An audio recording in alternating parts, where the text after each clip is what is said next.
dunia dan seisinya ini bagi Allah tak sama nilainya dengan sebelah sayap lalat.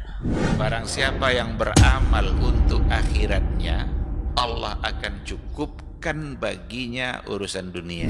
Sayati zamanun 'alan nasi as-sabiru fihim qalqabit al-jamarah. Akan ada satu masa di akhir zaman yang berpegang teguh dengan agamanya seperti orang yang sedang memegang bara api. Allahi wa barakatuh. Innal hamdalillah nahmaduhu wa nasta'inuhu wa nastahdihi wa nastaghfiruhu wa natubu ilaih. Wa na'udzu billahi min shururi anfusina wa sayyiati a'malina. Man yahdihillahu fala mudilla lahu wa man yudlil fala hadiya lahu. Asyhadu an la ilaha illallah wahdahu la syarika lah wa asyhadu anna Muhammadan abduhu wa rasuluh la nabiyya wa la rasula ba'dah. Ya ayyuhalladzina amanu taqullaha haqqa tuqatih wa la tamutunna illa wa antum muslimun. Ya ayyuhan nas ittaqu rabbakum alladzi khalaqakum min nafsin wahidah wa khalaqa minha zawjaha wa batha minhuma rijalan katsiran wa nisaa'a wattaqullaha alladzi tasaaluna bihi wal arham innallaha kana 'alaikum raqiba. Ya ayyuhalladzina amanu ittaqullaha wa qulu qawlan sadida yuslih lakum a'malakum wa yaghfir lakum dhunubakum wa man yuti'illaha wa rasulahu faqad faza fawzan 'azima. Amma ba'du, fa inna asdaqal hadithi kitabullah wa khairal hadi hadi Muhammadin sallallahu alaihi wasallam wa syarrul umuri muhdatsatuha wa kullu muhdatsatin bid'ah wa kullu bid'atin dhalalah. Bapak dan Ibu kaum muslimin dan muslimat yang dirahmati Allah Subhanahu wa taala, bersyukur kita di pagi ini, di subuh ini masih Allah berikan izin untuk menikmati salat subuh bersama. Cuman saya dizalimi pagi ini, terpaksa. La yuhibbullahu al-jahra bis-su'i minal qawli illa man zulim. Saya tahu rahasianya. Kalau saya tengok jamnya di sini maju lebih maju. Kalau jam itu yang dipakai lebih maju. Kalau jam ini saya tidak nampak. Maju 3 menit dari jam satelit. Ini 2 HP. Baru jam 5.45. Ini juga 5.45. Coba tengok jam antum di HP-nya. Kalau jam ini kita yang hastel nih. 5.45 juga. Situ 5.48. Maju 3 menit. Saya sudah siapkan diri sejak jam 4. Jadi bukan bangun terlambat, tidak. Sudah panaskan mobil tadi 10 menit menjelang azan. Jadi standby. Azan saya sholat sunat, saya lihat masih ada 6 menit lagi menjelang qamat di masjid kami, bukan di sini. Di masjid kami 6 menit lagi menjelang qamat, dan perkiraan saya masih terkejar. Ternyata sampai di sini 1 rakaat pun tidak. Jalan tidak macet subuh ini. Jadi saya tidak tahu apakah qamatnya cepat atau sholatnya pendek atau sengaja ngerjain saya. Saya tidak tahu. Soalnya kan pertama antum juga merasa lama nunggu saya tadi kan jadinya. Maka saya bilang pula, saya pun merasa, saya sampaikan rasa saya pula. Jadi saya tidak tahu tadi. Kata yang baru saya tanya, jam 5:30 pas kami qamat tadi. Saya sampai 6.40 tadi ya. Nah, jadi enggak, saya selesai sholat 6.40. Berarti berapa menit itu? Saya selesai sholat 40. Berarti 5 menit sholat subuhnya. Saya tidak tahu nih. Jadi kaum muslimin muslimat, mohon maaf ya, saling memaafkan kita. Nah, jadi kalau besok seandainya kalau masih 10 menit, insya Allah sabar nunggu dulu, saya sholat di sana dulu, biar lebih tenang. Allah musta'an. Ini kadang-kadang harus disampaikan. Sebab kalau nanti saya malu sendiri, tuh. Saya sendiri yang malu. Masa Ustaz datangnya terlambat itu. Ya Pak. Apalagi di shooting pula dampaknya. Di shooting tadi tuh. Sekarang udah terlanjur pula disampaikan. Allah musta'an. Baiklah kaum muslimin dan muslimat rahmati Allah Subhanahu wa taala. Kembali kita melanjutkan. Ahdaf as-sirah atau dirasat as-sirah an-nabawiyah. Semalam satu poin saja panjang. Karena memang Nabi alaihi salatu wassalam, kalau kita tahu belajar dari sirahnya, beliau memang membawa perubahan. Karena apa? Bukan beliau yang berubah sebenarnya. Masyarakat sendiri yang sudah berubah. Kan masyarakat jauh sekali berubah dari apa yang diajarkan oleh Nabi.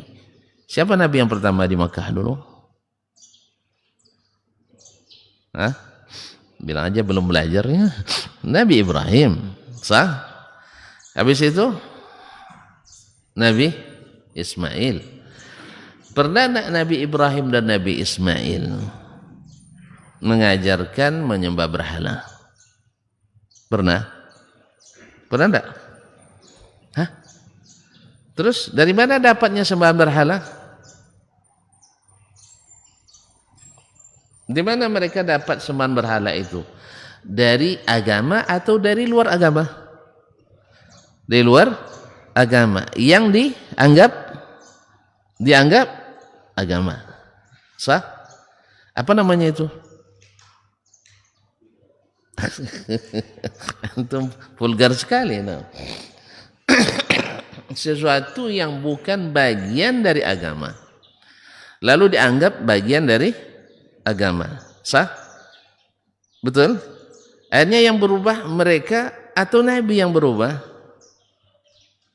Mereka yang berubah atau Nabi yang berubah? Mereka yang merubah. Mereka yang pakai ajaran baru atau Nabi yang bawa ajaran baru?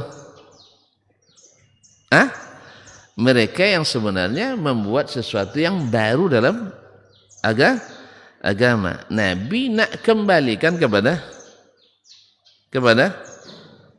yang asli, yang dulu didakwahkan oleh Sayyiduna Ibrahim wa Sayyiduna Ismail alaihi wassalam. Sahih ya? Pernah enggak Nabi mengajarkan dalam doanya labbaik Allahumma Ibrahim maksudnya labbaik la syarika lak illa syarikan huwa lak? Ada enggak? Enggak ada illa syarikan huwa lak. Ini murni mereka yang masukkan tambahan yang dianggap bagus. Karena apa? Kita tidak mengakui atau patung-patung itu sebagai Tuhan yang menciptakan, tidak. Tapi dia adalah yang dekat dengan orang-orang soleh yang dekat dengan Allah. Maka mereka membuat syarikan huwalak, sekutu yang memang milikmu juga, hamba-hambamu sendiri, orang-orang dekatmu. Nah, menurut mereka ketika menambah itu bagus atau buruk? Bagus atau buruk? Bagus. Tidak ada orang menambah dalam agama ini kecuali menganggap baik. Makanya disebut dalam istilah sekarang dengan bid'atun hasanah. Bid'atun hasanah. Jadi mereka merubah ajaran Nabi Ibrahim, ajaran Nabi Ismail alaihi assalam. Di antara mereka rubah orang Quraisy kalau haji, Nabi Ibrahim dan Ismail haji kan? Tidak percaya tuan-tuan. Wa azzim fin nasi bil haji ya'tuka rijalan wa ala kulli dhamirin ya'tina min kulli fajjin amiq. Haji enggak Nabi Ibrahim? Haji, Nabi Ismail haji. Di mana wukufnya? Wukufnya di mana? Masa wukuf enggak tahu tuntun dah. Di mana wukufnya? Di Arafah. Lalu orang Quraisy berijtihad pula. Apa ijtihadnya? Apa menurut mereka? Ada Arafah, ada Arafah kan sama saja. Yang penting ada yang penting ada wukuf. Nah, mulai dari situ tuh. Allah kan semua milik Allah ini. Betul kan? Semua ini milik Allah. Asal menurutnya kita baik, diterima oleh Allah Tabaraka Ta'ala, maka mereka berijtihad. Orang Quraisy adalah orang yang tinggal di tanah haram. Masa haji yang seutama-utama amal hukumnya di luar tanah haram, karena Arafah di luar tanah haram. Mana yang lebih afdal, tanah haram atau tanah halal? Di sini yang haram lebih afdal. Tapi jangan buat keedah di tanah kapling kita enggak. Jangan serobot tanah haram nanti. Jadi di sini yang haram lebih afdal daripada yang halal, khusus Makkah dan Madinah saja. Paham enggak? Mana lebih afdal, tanah halal atau tanah haram? Di luar batas tanah haram Madinah, Makkah itu namanya tanah halal. Di dalam tanah haram. Sekarang pertanyaan, mana lebih afdal, tanah haram atau tanah halal? Tanah haram. Paham? Tapi jangan digeneralisir nanti. Kata Ustaz tadi, ini tolong kalau bagi mencatat diulang hafalan ini kembali ya. Bahwa tanah haram katanya lebih afdal daripada tanah halal. Ada serobot tanah orang 2 hektar nanti kan. Kan tanah haram bukan. Tanah haram kita maksudnya tanah suci. Nah, akhirnya mereka dengan sepakat, ini disepakati oleh mereka di Darun Nadwa, di DPR saya bahasa kitanya DPR dulu. Disepakati bahwa orang Quraisy kalau haji wukufnya di Muzdalifah, tidak keluar dari tanah haram. Menurut mereka bagus atau tidak bagus? Bagus, namanya. Itu lagi bagus lagi. Jadi mereka rubah semuanya. Sampai siapa yang boleh masuk ke Ka'bah, siapa yang tidak, dan ini. Nah, datang Nabi kita alaihi salatu wassalam. Apa perubahan yang orang Quraisy yang paling mendasar, yang paling parah dan paling dibenci Allah apa? Ya syirik. Ya syirik. Jelas? Makanya yang paling menjadi dasar utama dakwah Nabi itu adalah menghapuskan kesyirikan. Makanya di awal dakwah dia mulai dengan turun ayat wa anzir ashiratakal aqrabin fasda' bima tu'maru wa a'rid anil. Sambunglah. Kumandangkan apa yang disuruh dan diperintahkan kepadamu, menyampaikan wa a'rid anil musyrikin, berpalinglah dari orang-orang musyrikin, karena itu dosa yang paling dibenci Allah. Perubahan yang paling mendasar yang dibuat-buat oleh orang-orang Quraisy dengan dasar pemikiran dan perasaan. Ada subuhannya, ada tentu. Ada dalilnya, ada. Cuma dalilnya salah pasang tadi. Salah apa? Pasang. Apa sebab? Alasannya kan logis sekali. Tanah haram. Mana yang lebih afdal daripada tanah halal? Dicari dalil semuanya. Tanah haram lebih afdal daripada tanah halal. Kan itu? Maka oleh sebab itu wukufnya di tanah haram lebih afdal daripada wukuf di tanah halal.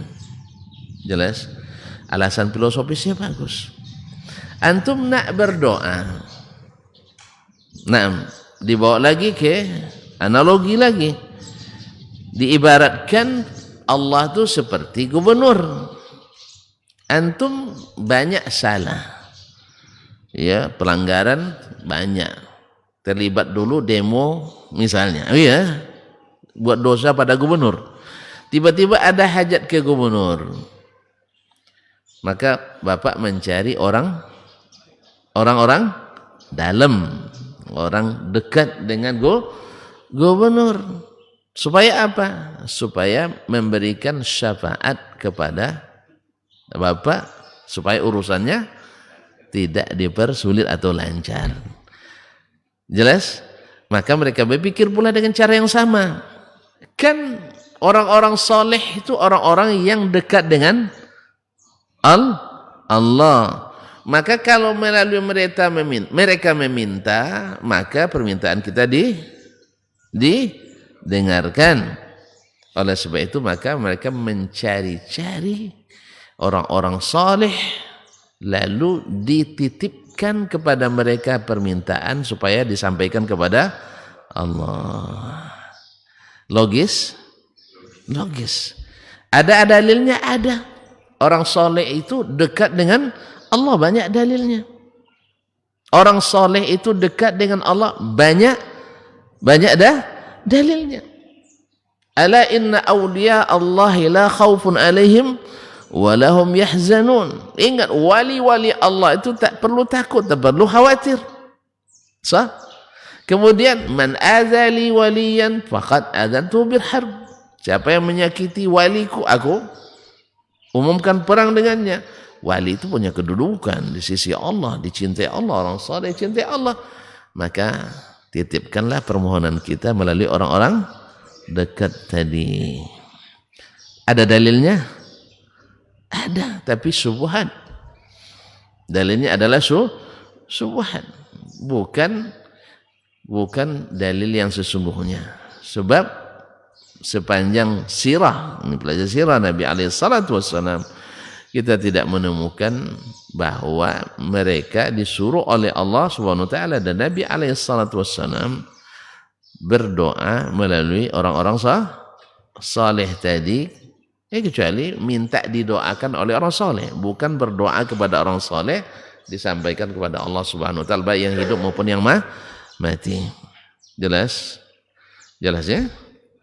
Nah, jadi menurut orang Quraisy itu bagus. Dan dalilnya, alasannya ada. Ya, kalau dibuatkan alasan filosofisnya ada, alasan akademisnya pun bisa dibuat. Alasan logis apalagi. Yang penting logikanya masuk, maka diteruskan. Maka mereka buatlah ajar atau tambahkan inovasi-inovasi tiada henti itu ke dalam agama Nabi Ibrahim alaihissalam. Akhirnya datang Nabi kita alaihissalam ingin mengembalikan ke jalur yang asli berdasarkan wahyu ilahi.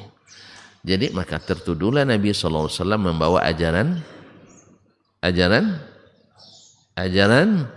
baru.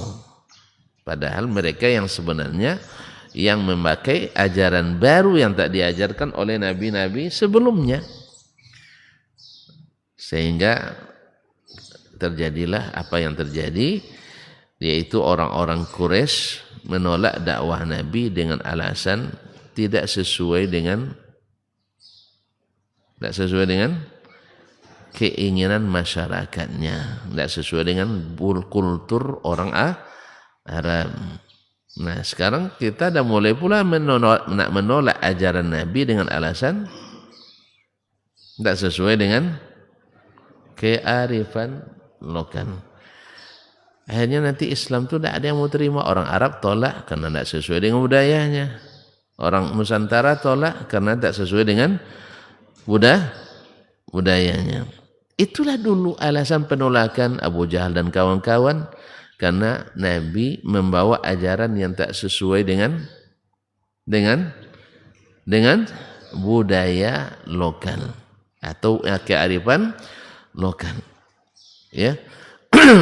Nah, orang-orang di luar itu pun, baik orang barat maupun orang timur, orang sana maupun orang sini, juga punya alasan yang sama dengan alasan Abu Jahal dulu, bahwasanya ajaran Islam ini harus menyesuaikan dengan kearifan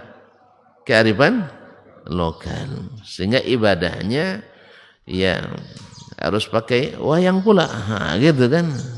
Iya kan? Harus pakai simbol-simbol kalau di Indonesia simbol-simbol Indonesia, simbol-simbol Indonesia. Kalau orang Afrika simbol-simbol keafrikaan, Eropa, Amerika keamerikaan. Ya, dialog dicampur adukanlah antara budaya dengan agama. Akhirnya jadi agama budaya. Jelas, Pak? Dah.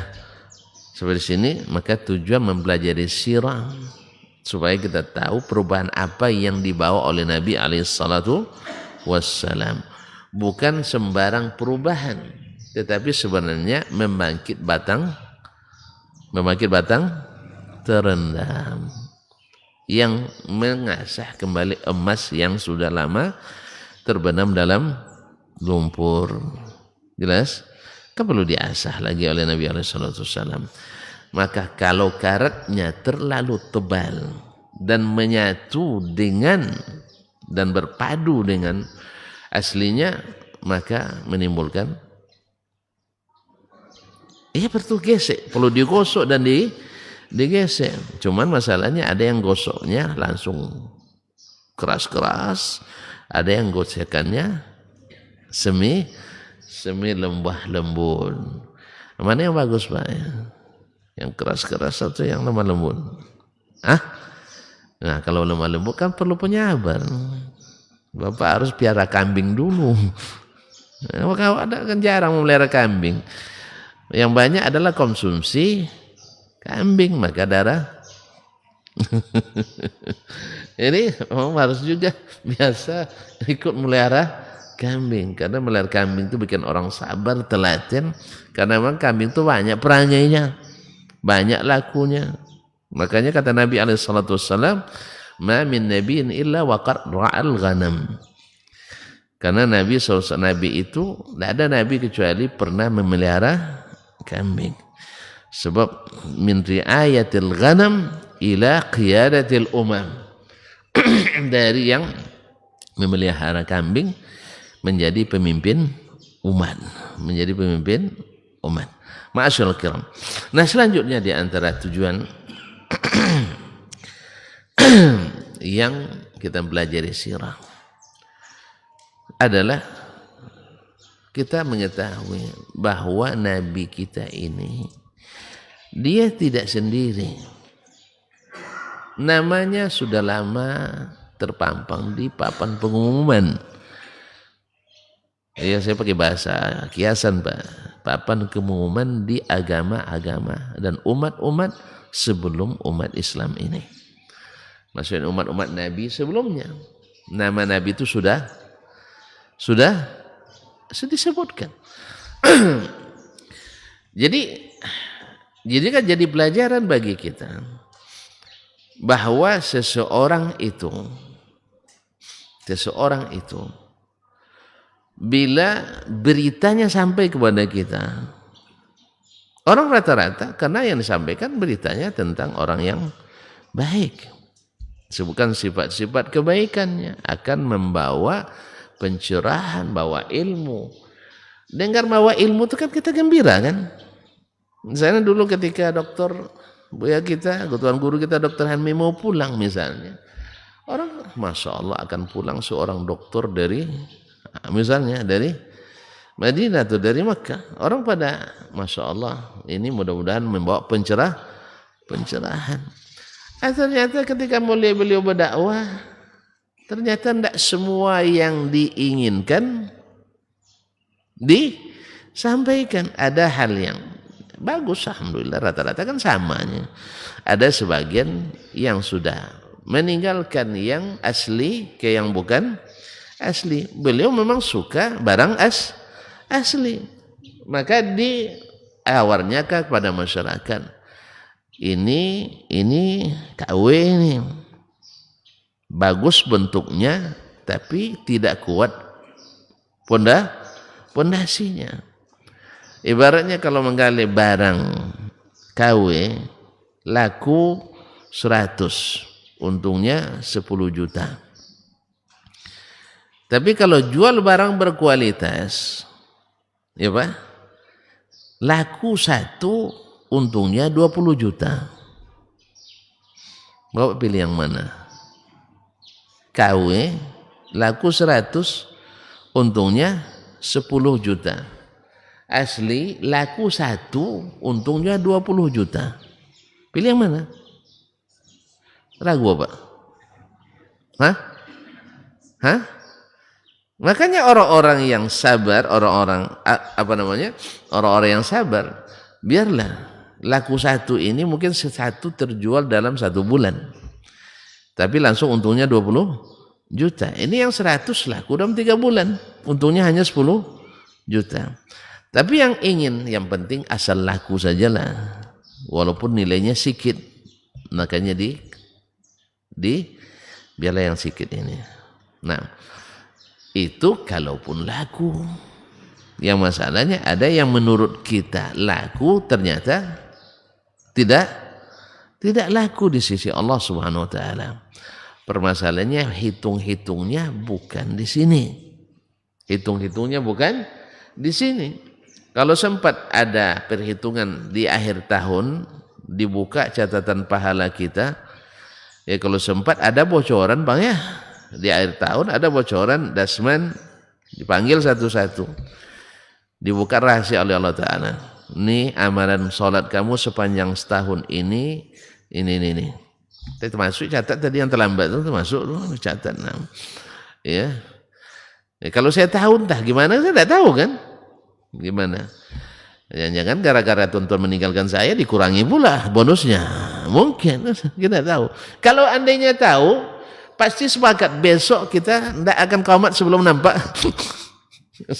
Cuma masalahnya kan tidak tahu sekarang masalahnya. Ya tak?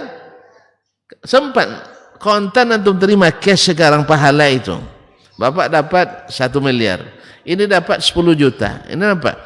Kira-kira nak dekat beliau tidak selalu salatnya? Saya. Kalau sempat dia kalau 10 miliar pahala tidak tersemangat nampaknya. 10 miliar rupiah. Nah, lah rupiah. Mau tidak dekat-dekat dengan beliau? Kalau bila margin aja digabung aja usaha gitu ya. Nah. Cuman masalahnya hitung-hitungannya tidak di sini. Sehingga kita sepanjang hidup berspekulasi. Oleh sebab itu ikhwan kaum musliman, orang yang cerdas, kalau ada yang pasti, dia tinggalkan spekulasi. Ramai orang berspekulasi, betul. Yang ikut penyisihan lebih banyak yang ikut daripada yang ikut. Yang ikut penyisihan babak 36 besar, 18 besar ya. Mana yang lebih banyak pesertanya? Peserta penyisihan atau peserta final? Yang menang yang penyisihan atau yang final? Yang final. Antum mau jadi penyisihan aja atau nak ikut final? Kalau masuk putaran final otomatis juara saya. Sah? Minimal harapan 1. Nah, minimal harapan. Jelas ya? Oleh sebab itu antum pastikan aja kenapa yang ambil yang spekulasi tadi. Orang ramai berspekulasi betul. Di sepanjang sejarah umat manusia yang berspekulasi lebih ramai daripada yang ikut yang pasti. Ya adu nasib lah istilahnya. Adu nasib. Kalau adu nasib dengan seperti kita jualan, berdagang, berkebun, berternak, ya langsung nampak hasilnya betul. Setelah setahun dah, tidak berjanjak ganti dengan yang lain. Sah? Tapi kalau ini kan kita nggak tahu. Buka catatannya di padang mahsyar. Daripada nanti kita gigit jari dengan spekulasi, lebih baik datang Nabi yang membawa yang pasti. Sebab segala spekulasi yang dilakukan orang Quraisy sebelumnya dianulir oleh Nabi alaihissalatu wassalam. Dianulir oleh Nabi alaihissalam. Bahkan sesuatu yang berlaku di syariat sebelum Nabi pun sebagian dianulir dengan syariat Nabi Muhammad SAW. Nah, ketika Nabi itu disebutkan dalam kitab-kitab sebelumnya, Taurat wal Injil, orang-orang agama itu berharap tidak datangnya Nabi itu. Berharap tidak datangnya Nabi itu. Berharap, disebut dalam kitab mereka. Maka ahli sejarah mengatakan kenapa orang Yahudi mencari pindah ke tanah Jazirah Arab. Orang Yahudi kan ada di Madinah, ada di Khaybar. Sebab apa? Dalam Taurat disebutkan bahwa tempat hijrahnya Sayyiduna Muhammad sallallahu alaihi wasallam fi ardin rahwa fiha nakhla, di tanah yang rawa, airnya payau, kemudian ada banyak kurma di situ.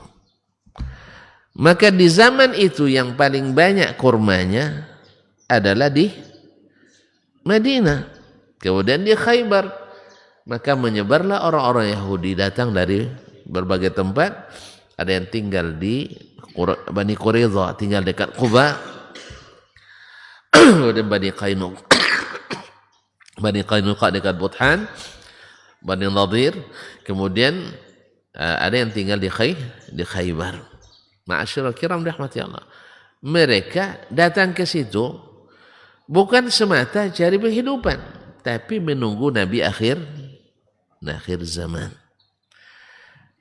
Alladzina atainahumul kitaba ya'rifunahu kama ya'rifuna abna'ahum.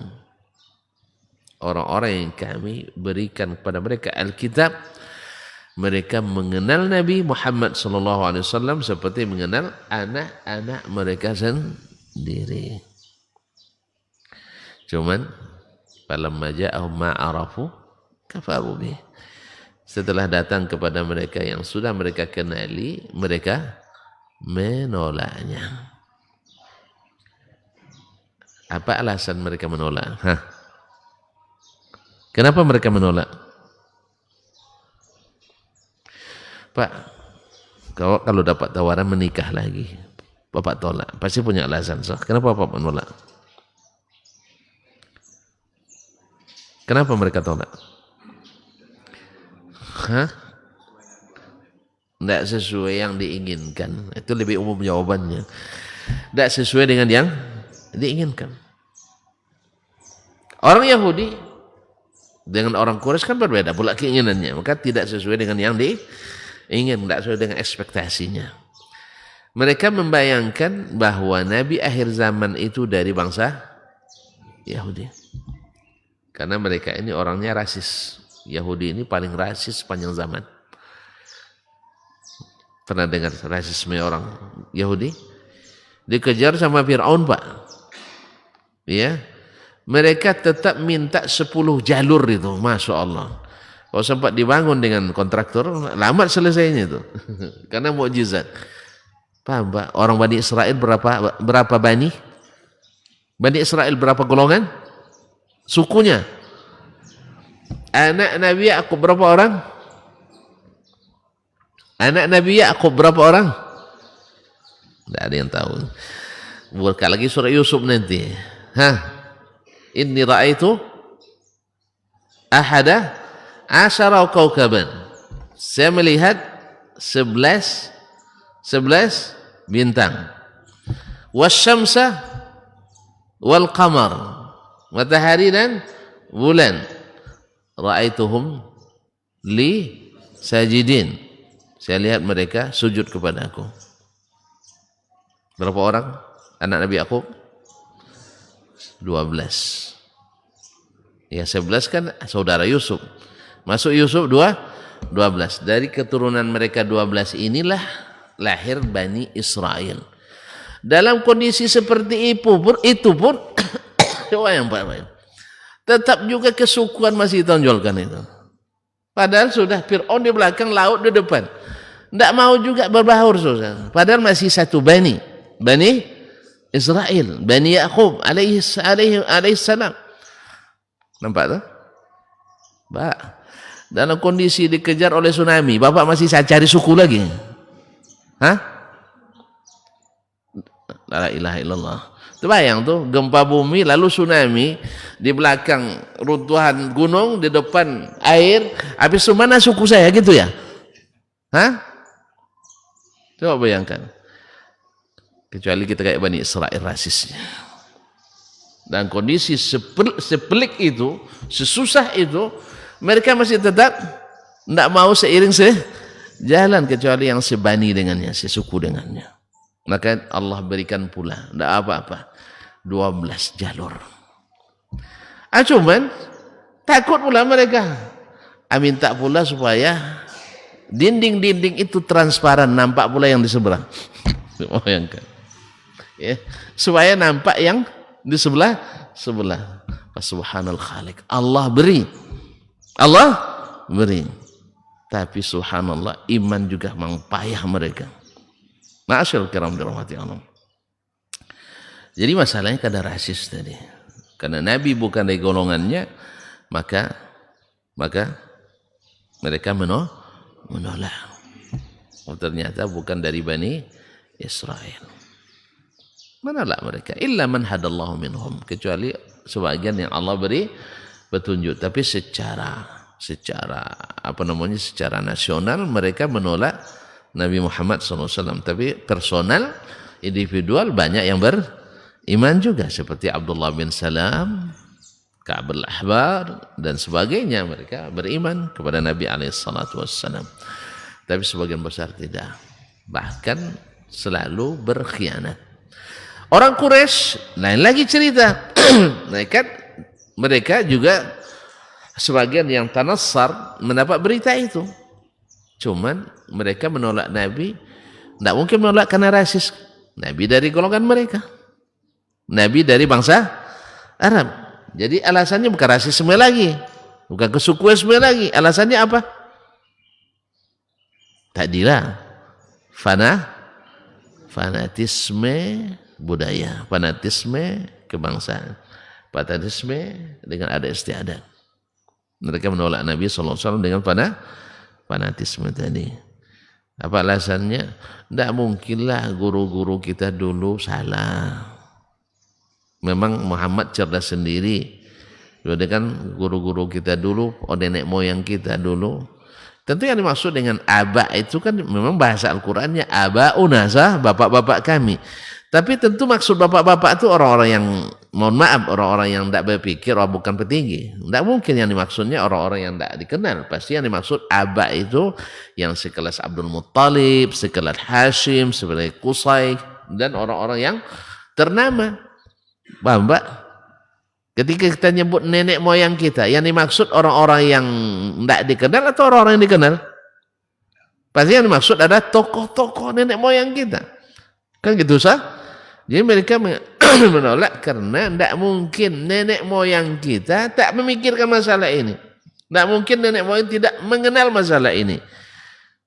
Taib. Anggaplah misalnya mereka mengenal.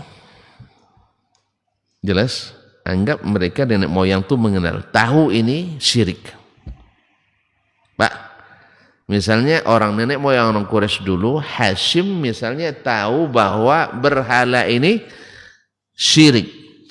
Tapi tetap juga dilakukannya. Karena orang kadang-kadang tidak setuju, tapi karena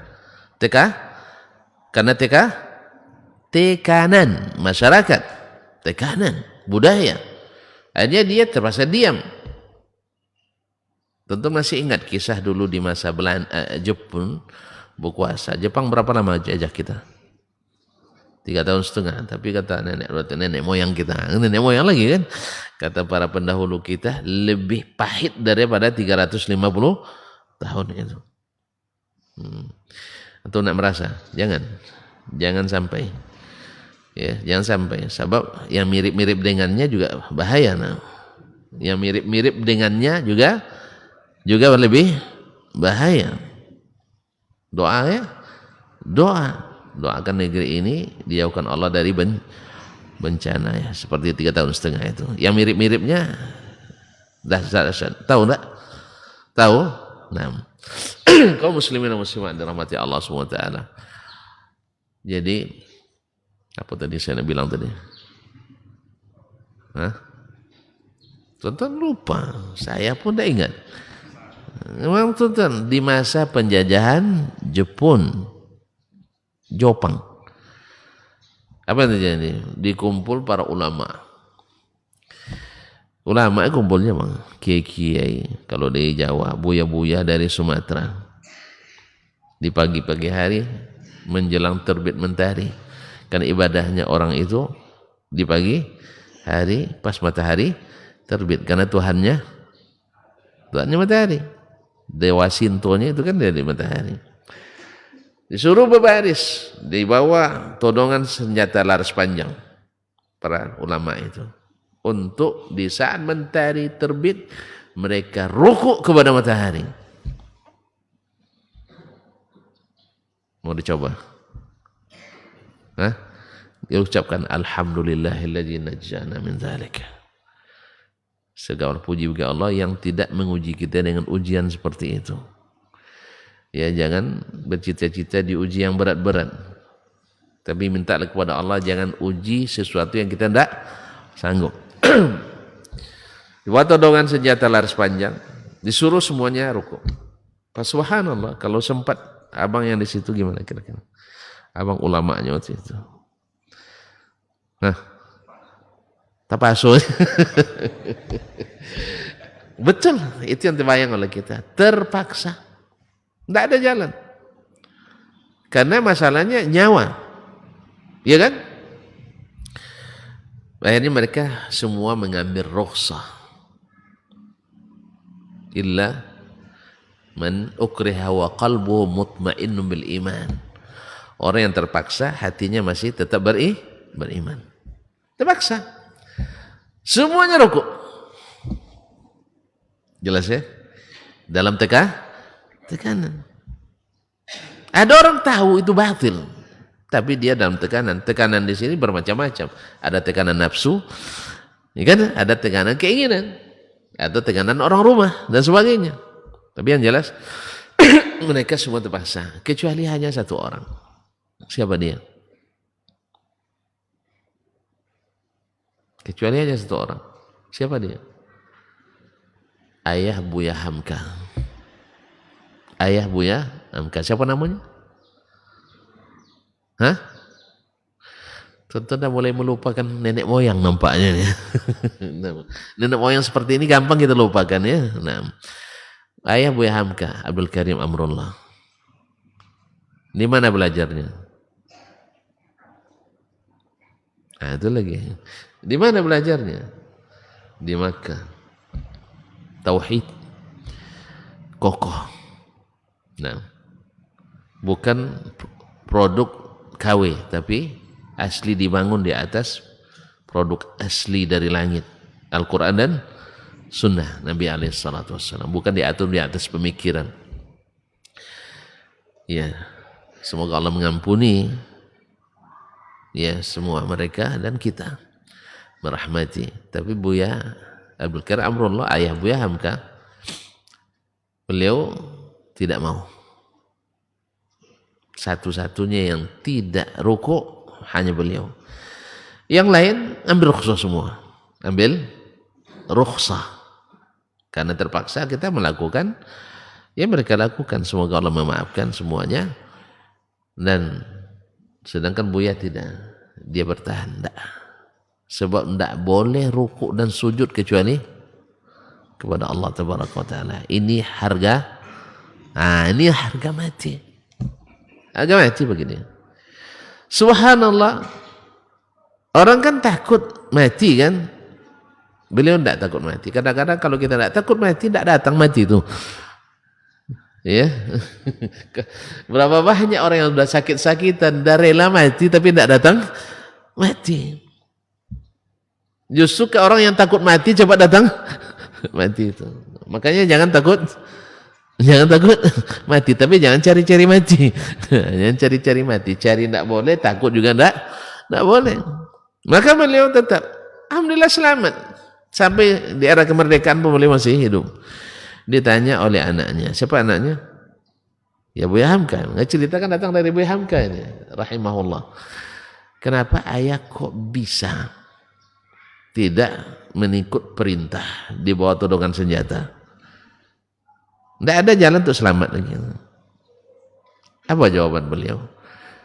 Anakku, mati itu rasanya sama semuanya. Mati itu rasanya sama. Nak mati ditembak, nak mati ditusuk, nak mati di laut, nak mati di udara, nak mati bercerai-berai anggota tubuh. Sakit yang namanya mati tidak ada yang sedap. Tidak ada yang sedap. Tidak ada yang senang. Semuanya payah. Walaupun nampak zahirnya oleh kita kadang-kadang tenang matinya ya. Tapi dicabut nyawa itu sakit. Nabi yang bilang, inna lil mauti la sakarat.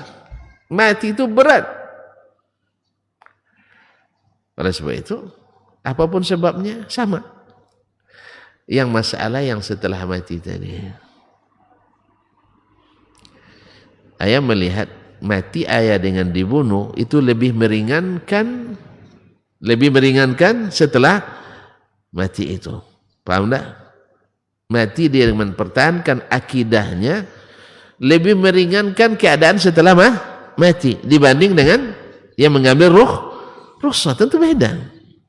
Yang mengambil apa namanya apa istilahnya bonus dengan yang menunggu bonus yang lebih besar tentu beda. Orang yang sabar dengan tidak sabar mana yang lebih afdal? Orang yang tidak sabar dengan sabar mana yang lebih afdal?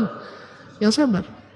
Maka beliau bersabar. Biarlah saya korbankan nyawaku untuk akidah ini. Dan mudah-mudahan jadi pelajaran bagi yang datang kemudian hari. Sah? Jadi pelajaran bagi yang datang kemudian hari. Imam Ahmad dulu diancam juga untuk dibunuh. Di depan 35.000 orang muridnya yang akan mencatatkan apa yang dia katakan. Dipaksa mengatakan Al-Quran ini makhluk. Lalu dia bilang, andainya dia katakan itu orang tulis, nanti semua orang tersesatkan oleh itu. Maka bilang, biarlah saya nazarkan diri saya untuk mempertahankan akidah ini. Alhamdulillah tidak juga mati beliau. Tidak juga mati. Kalau beliau tidak takut mati itu takut. Itulah kan. Belum ajalnya belum sampai. Semuanya dengan ajal. Makanya jangan kita sampai dihantui oleh ketakutan berlebihan terhadap mati. Karena yang harus lebih kita takuti itu adalah ma ba'dal maut. Apa yang setelah mati. Baiklah kaum muslimin dan muslimat dirahmati Allah SWT. Maka Nabi SAW disebut di dalam kitab-kitab sebelumnya. Sehingga dengan belajar sirah itu kita paham walaupun Nabi disebut sebelumnya sudah ada mukaddimahnya. Kalau orang Quraisy sudah menjadi saksi hidupnya bagaimana Nabi sebaik-baik orang sebelum diangkat jadi rasul. Kalau orang Yahudi kan tidak bersama beliau kan, maka dalam berita. Kalau orang Quraisy bersama Nabi dalam alam nyata. Jelas? Saya ulang kembali. Orang Yahudi kan bukan dari bangsa Arab. Tentu mereka tentang Nabi melalui berita. Berita mana yang paling mereka hormati? Kitab suci. Maka disebutkan dalam Taurat dan Injil. Kalau orang-orang Quraisy karena hidup bersama Nabi atau Nabi hidup bersama mereka, maka melalui alamnya nyata dengan saksi mata.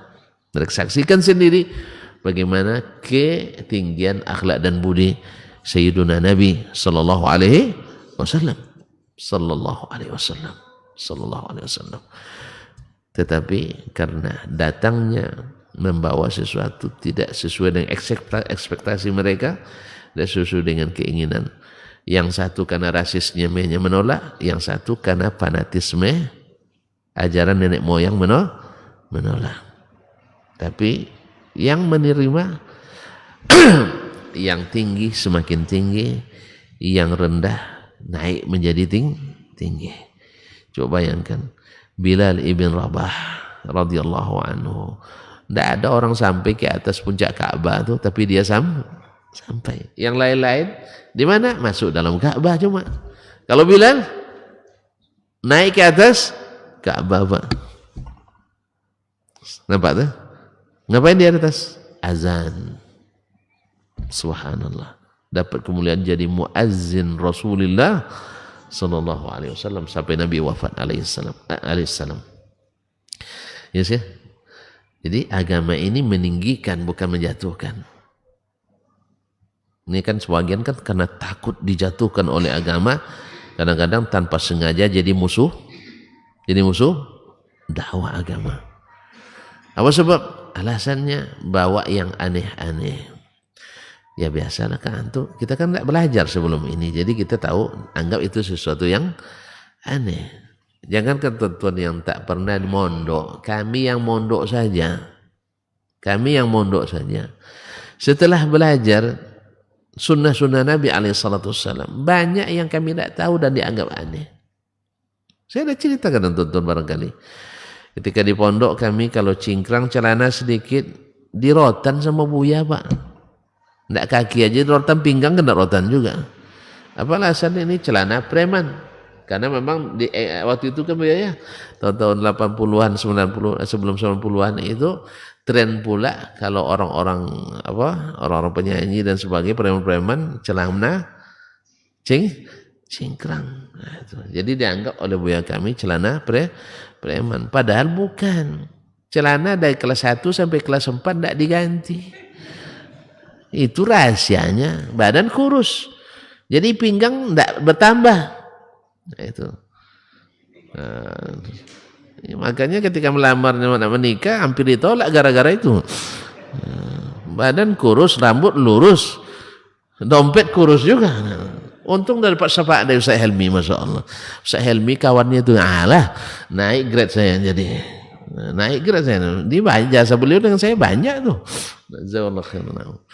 Karena berkawan sama beliau, akhirnya grade-nya dari B- menjadi A+ gitu, Masya Allah. Tambah lagi ada waktu itu Sa'akmal saya, Sa'akmal kawannya itu katanya. Alhamdulillah. Ala kulli hal. Saya berteman dengan antum. Antum waktu itu belum jumpa, kalau enggak disebut juga itu. Temannya jemaah Masjid Jabal Rahmah itu. Alhamdulillah. Akhirnya hanya sekali aja melamar langsung diterima. Hampir ditolak sih. Masalah itu tadi, bahkan banyak badan kurus. Nah jadi karena kurus badan, celana 4 tahun tidak diganti, tambah tinggi. Akhirnya cingkrang sendiri. Akhirnya buya marah sama kita. Kalau buya marah dan dianggap itu celana preman, berarti tafsiran kita macam-macam. Mungkin buya tahu tapi tak biasa mengamalkan, mungkin. Atau mungkin buya tahu menganggap tidak mesti dilaksanakan. Mungkin bagi beliau selama tidak sombong tidak ada masalah. Atau mungkin saja tidak sampai sama sekali. Dan saya cenderung kepada yang terakhir, sebab tidak pernah dibahas dalam kajian-kajian selama di pondok ibu ya. Kemungkinan yang terakhir lebih kuat, wallahu alam. Tapi bagaimanapun beliau tentu la yukallifullahu nafsan illa wus'aha, yang sampai kepada beliau. Mudah-mudahan Allah mengampuni yang salah dan menambah banyak pahala dan rahmat baginya. Karena ilmu-ilmu yang kami dapat ini rata-rata dasarnya dari mereka. Saya sangat berharap mudah-mudahan apapun kebaikan yang kami buat menjadi amal jariah bagi para guru kami tersebut. Allahumma musta'an wa alaihi tuklan. Barangkali sampai di sini kajian kita pagi ini. Ya sih.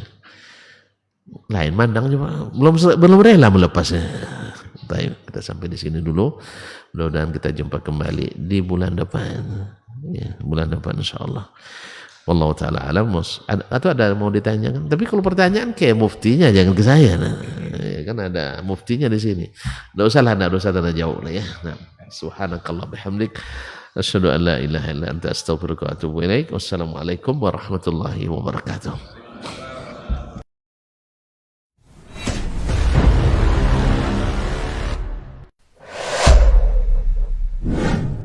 Kalaulah baginda Nabi alaihissalatu wassalam yang diajar langsung oleh Allah yang berikan dia ilmu langsung, dengan wahyu, tetap tidak bisa diterima oleh semua orang. Innallaha la yarfa'ul ilma intiza'an yantazi'uhu min qulubil ibad, walakin yarfa'ul ilma biqabdil ulama. Bahkan sebagian besar orang pada waktu itu menolak Nabi alaihissalatu wassalam. Tetapi Nabi sallallahu alaihi wasallam mengajarkan kita untuk tidak patah arang dan tidak pernah berhenti berdakwah. Allah tidak mengangkat ilmu dengan mencabutnya dari hati-hati manusia, tidak, tetapi dengan mewafatkan para ulama. Mana yang lebih afdal, ahli ibadah atau ahlul ilmi?